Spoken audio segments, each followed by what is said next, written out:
were you when you started to learn to read? I was 4. You were 4 when you learned to read?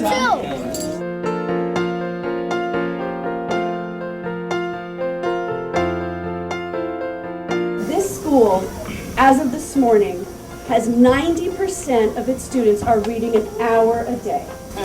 Every day of the week. Reading is the foundation for every other content area that we teach our children.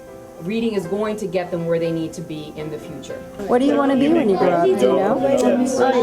Maybe a doctor or a teacher. What's your favorite book? This one, the doctor. Under Secretary Duncan and President Obama, we want to find teachers and teaching practices that work so that they can become role models that we can export around the country. So we're on the same page with you.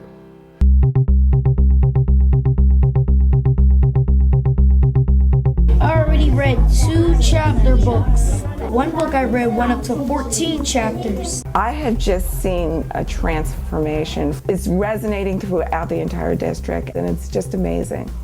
It's incredible. When we first started 100 Book Challenge, I have to be honest, I was very frustrated. And I said, I cannot do this. I was going home worrying about it. And then one day I just walked in and I said, I'm going to do this.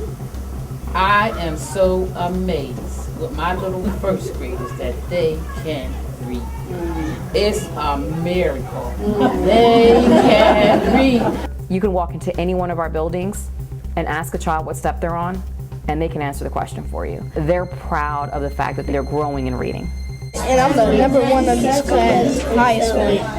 Congratulations. Are you afraid that they're going to catch up with you? Now I'm better. This program has transformed my understanding of what it was like to be a teacher, what was important, how to spend your time. If you really watch that child who you've conferenced with, you can see them covering up with their finger. You can see them looking and you say they got the skill. They're knowing what to do to break through. Did the American Reading Company or the coaches sort of help you? There's been a lot of training. They don't just come to watch, they come to show us. The EARLA takes state standards and arranges them in a very clear continuum. It makes it very easy for them to place the student and then to define what the next step for the student's growth should be. The independent reading level assessment, which is the EARLA, is a great tool for teachers to be able to use because through this they're able to look at individual kids. Sometimes when you're reading with a student, you think, well, they have some trouble with decoding or they have some troubles with comprehension. But the idea of keeping all of this information about all the skills that children need to be competent readers, this really helps you look at it. We tie in our Storytown, and Storytown this year is a new series for us, and it has a focus skill. Okay, and the focus skills, for example, we start off with character.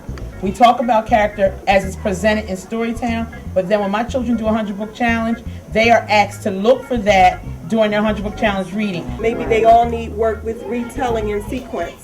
So when you notice that, you can pull them together during your small group time to focus on those comprehension skills. So that allows us to do that because our literacy block is set up that way. I think having the fishbowl professional development in which the principals attend that with their teachers has given them a greater level of instructional power with their staff. Where staff now sees them not just as the principal, the maintainer of the keys and the order in the building, but also truly as the instructional leader, specifically in the area of literacy instruction. It's making the parent more accountable and involved, and they play a part in their child's education by doing this on a daily basis. So you see those students that are third, white is a 3rd grade reading level proficiency, end of 2nd grade is red, end of 1st grade is blue. You notice the different color cards, that represents the different teachers. For us in central office, we use KidPace to monitor district-wide what's happening. Data's power. Data has enabled us centrally to begin to have conversations that are truly based around how children are performing or not performing. At the beginning of the year, in 1st grade, there was nobody above here. It was all here. And the teachers sat here and we moved. And to see a year's worth of progress in the first 3 months of school was pretty eye-opening. What I like most about the program is that it really encourages that collaboration between the teachers themselves as they work on the data wall.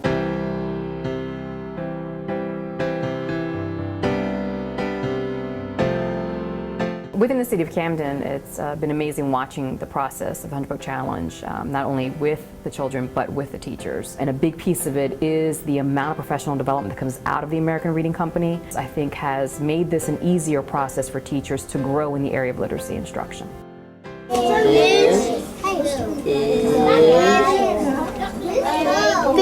Fish. Good. With these supports and the training and the scaffolding is just such a great opportunity for every youngster. By the time the beginning of the new year rolls around, we may actually have the schools in Camden producing high levels of growth. I think if we can do that, not just at this school and not just in Camden, but across the United States, we'll have accomplished something that's worth fighting for. I think 100 Book Challenge is a wonderful, wonderful program, and I'm just glad to be a part of it. My mom says to everybody I read, I am a good reader. And how does that make you feel? Happy. If we could do it in Camden, people would believe that it was possible, and everybody would rethink the way they're organizing for instruction.